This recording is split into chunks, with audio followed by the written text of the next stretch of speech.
So now it's 2018 and Sideshow Collectibles has finally released their latest Wolverine statue. And I guess the big question is this the one? Is this the definitive Wolverine statue? Well, in my humble opinion, I think it may very well be damn close. And in this video, I'm going to explain why and hopefully help you make up your own mind about this statue. So, let's get started.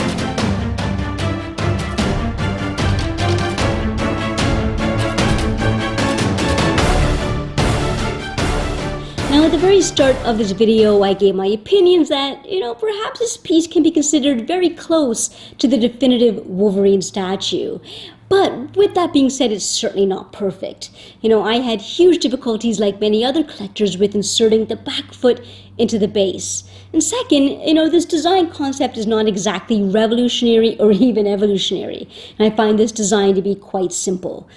Here we have Wolverine with his claws extended, he's standing on a sentinel hand, and he's just lunging forward.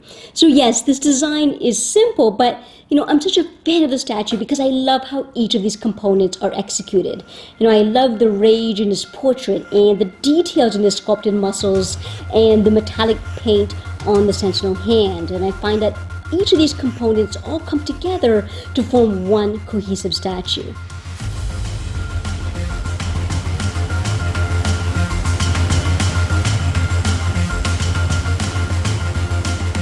Now, in regards to the specifications of this statue, it stands approximately 15 inches high, 17 wide, and 12 inches long. It's a relatively small quarter-scale statue, which feels just about right when you consider that Wolverine is one of the shortest members on the X-Men team. And this Canadian mutant has earned a reputation for his explosive rage, and that's the story that's being told here.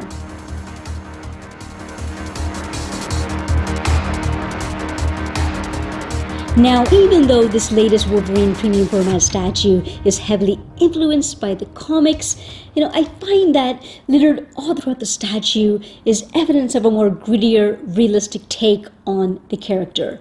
For instance, if you look at the sculpted arms, torso, and legs, the anatomy is in perfect proportion. And the muscle groups are not overtly enlarged or insanely enlarged as what we might see in an illustration.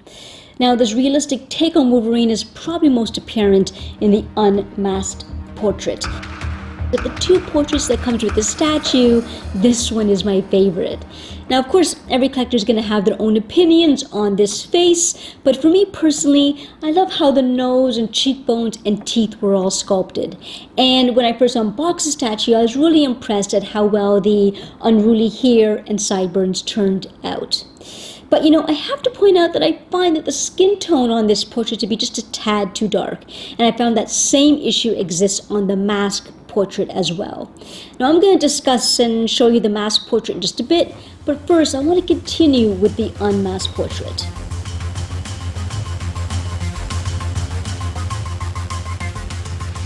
So, despite the somewhat dark complexion, I still really enjoy the paint application on this face.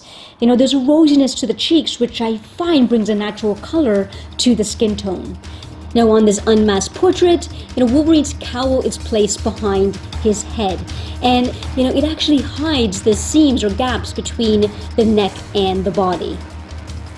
Okay, so shifting to the masked portrait. Now, I don't have any glaring issues with this portrait. The cowl turned out great, and I like the small wrinkles sculpted all throughout the mask. But I find that this portrait, the teeth are not painted as well, and the skin tone is just not as lifelike. Alright, so now I have the masked portrait displayed on the body, and this is the classic vision of Wolverine that I grew up with.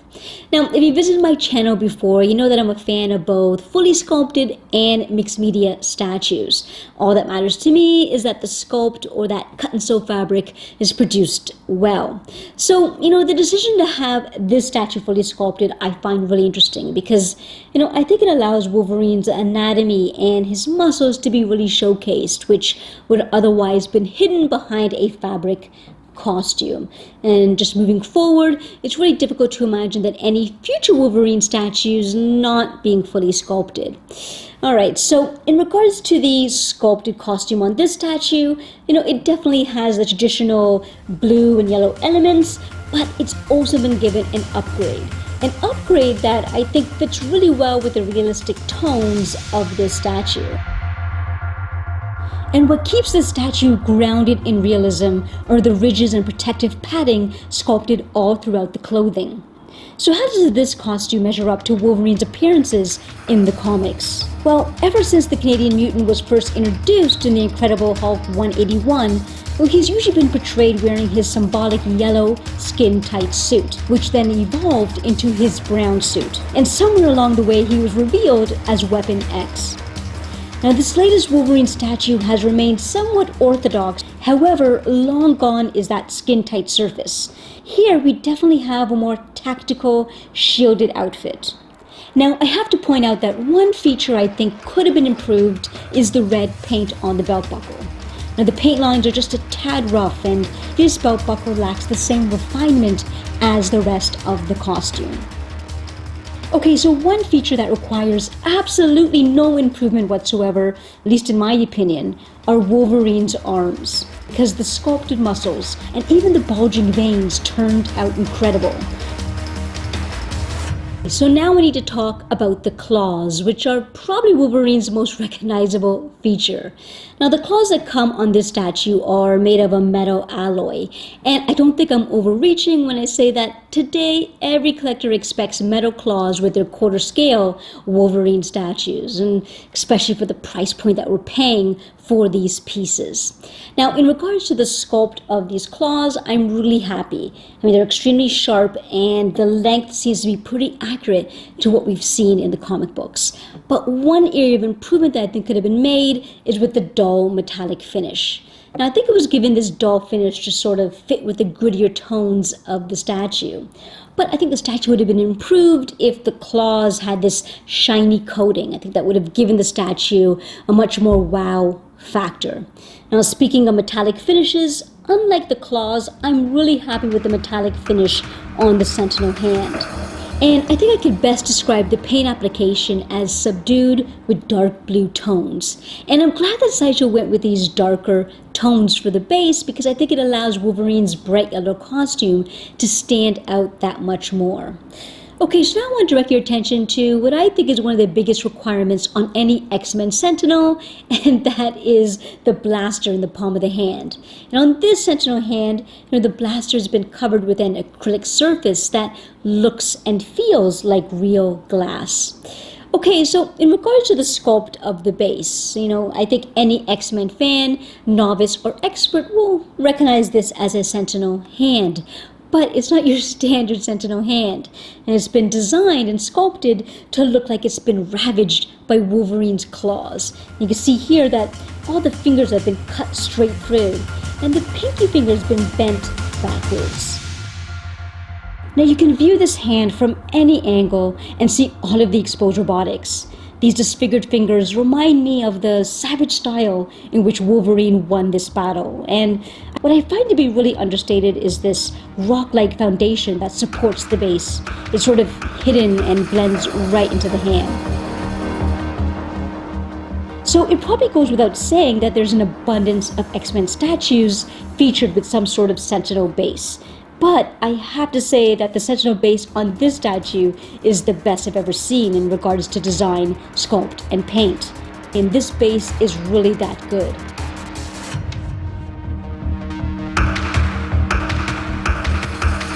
So overall, I would say that this latest Wolverine premium format statue has two overlapping themes.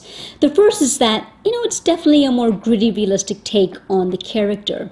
And the second theme is that, the design is very classic and safe.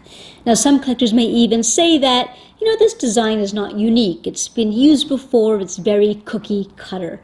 And I agree with those sentiments to some extent, but I'm okay with that.